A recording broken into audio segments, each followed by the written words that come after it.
9 tanda orang yang berpikiran lemah. Pernahkah Anda menjumpai seseorang yang tampaknya mudah dipengaruhi oleh orang lain, berjuang untuk mengambil keputusan dan dengan cepat mengubah pendapatnya, atau apakah Anda merasa bingung atau kewalahan oleh tantangan hidup dan mendapati diri Anda terus-menerus mempertanyakan pilihan Anda?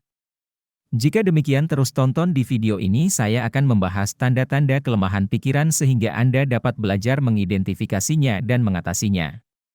Terkadang agak sulit untuk mengenali kebenaran dalam diri Anda atau seseorang yang Anda kenal. Berikut adalah beberapa tanda kunci yang harus diwaspadai. Nomor 1, menyerah pada tekanan. Seseorang yang cepat menyerah pada tekanan bukanlah pemikir. Mereka hanya mencari jalan keluar yang mudah karena mereka sering kurang percaya diri dan kekuatan karakter untuk berdiri sendiri serta mempertahankan rasa harga diri mereka. Sebaliknya, mereka mencoba untuk menyenangkan orang lain dengan mengatakan atau melakukan hal-hal yang tidak ingin mereka lakukan karena mereka begitu mudah terpengaruh oleh orang lain. Hal ini menjadikan mereka sasaran untuk dimanipulasi yang dapat mengarah pada perasaan tidak berdaya dan dimanfaatkan oleh orang lain. Nomor 2, terobsesi dengan masalah. Mudah terjebak dalam kekhawatiran dan yang dapat menimbulkan masalah dan tentu saja bukan tanda kekuatan orang yang berpikiran kuat. Orang yang berpikiran lemah berfokus pada masalah dan tidak dapat melihat melewatinya. Mereka menjadi begitu terpaku pada masalah sehingga mereka tidak dapat memikirkan hal lain dan mereka melupakan gambaran yang lebih besar. Sayangnya, fokus sempit ini mencegah mereka dari bisa berpikir kritis dan objektif serta sering mengarah pada pengambilan keputusan yang buruk. Nomor 3, meminta maaf dalam segala hal. Permintaan maaf bisa menjadi cara yang bagus untuk menunjukkan bahwa Anda menyesal atas sesuatu yang mungkin telah Anda lakukan salah. Tetapi meminta maaf dalam segala hal adalah tanda kelemahan.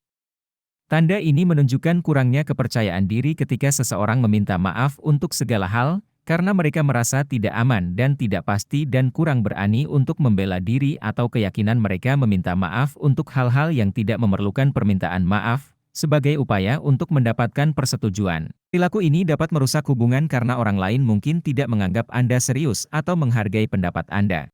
Nomor 4, merasa sulit untuk berkomitmen. Pada penetapan tujuan dan mencapai tujuan membutuhkan kemauan keras dan tekad untuk tetap fokus dan berkomitmen pada apa yang ingin Anda capai. Tapi untuk beberapa hal ini bisa sangat sulit ketika seseorang terus-menerus berjuang untuk berkomitmen pada suatu tujuan. Itu bisa menjadi tanda bahwa mereka memiliki pendekatan yang berpikiran lemah, mereka cenderung kurang tekad dan mungkin terlalu takut dengan kerja keras yang datang untuk mencapai suatu tujuan.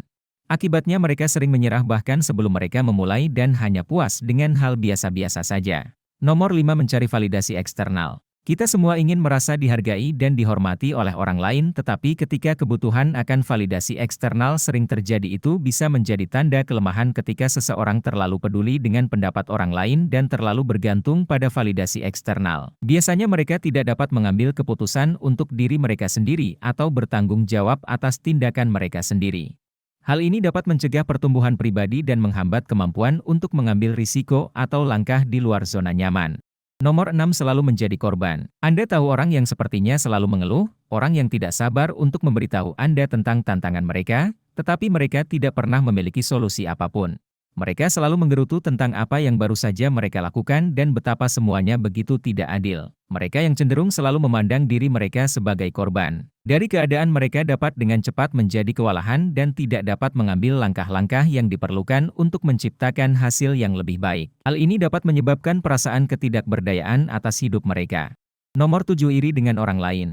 Iri adalah perasaan ketidakpuasan dan kepahitan terhadap orang lain karena mereka memiliki sesuatu yang tidak Anda miliki. Itu merupakan emosi yang sulit dikendalikan dan jika dibiarkan dapat menghabiskan pikiran dan tindakan Anda. Pada kenyataannya, seseorang mungkin menjadi begitu fokus pada apa yang dimiliki orang lain, sehingga mereka menjadi buta terhadap potensi dan kemampuan mereka sendiri untuk mencapai hasil yang sama. Pada akhirnya termakan oleh kecemburuan yang bertanda kelemahan karena dapat menyebabkan perilaku destruktif, menghambat pertumbuhan pribadi dan menghambat pertumbuhan seseorang. Nomor 8, sendiri menyimpan kebencian.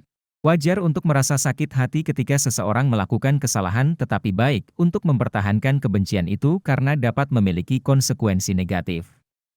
Ketika seseorang menyimpan kebencian, mereka akan kehilangan kesempatan untuk tumbuh. Tidak hanya merusak secara emosional, tetapi juga dapat memiliki konsekuensi kesehatan fisik.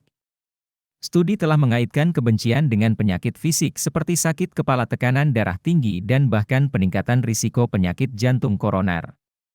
Penting juga untuk diingat bahwa menahan kebencian dapat merusak hubungan jika seseorang terus-menerus merasa getir dan tidak mau memaafkan.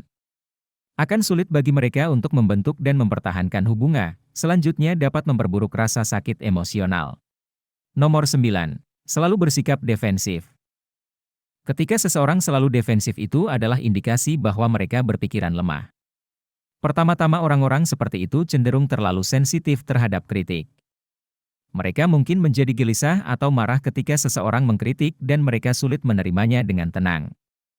Ini menunjukkan bahwa mereka lebih peduli untuk melindungi ego mereka daripada dengan orang lain. Ini dapat menyebabkan banyak konflik yang tidak perlu, terlebih lagi orang yang berpikiran lemah biasanya tertutup untuk ide-ide baru, mereka mungkin resisten terhadap perubahan dan tidak mau mempertimbangkan perspektif yang berbeda. Anda kemungkinan besar akan dapat mengenali ilmu kelemahan pikiran, namun penting untuk ingat bahwa setiap orang mampu mengatasi kelemahan mereka dengan pendekatan yang tepat. Orang yang berpikiran lemah dapat menjadi individu yang berpikiran kuat.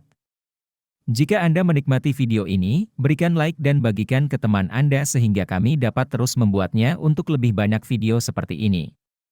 Tekan tombol subscribe dan jangan lupa klik lonceng notifikasinya. Terima kasih telah menonton.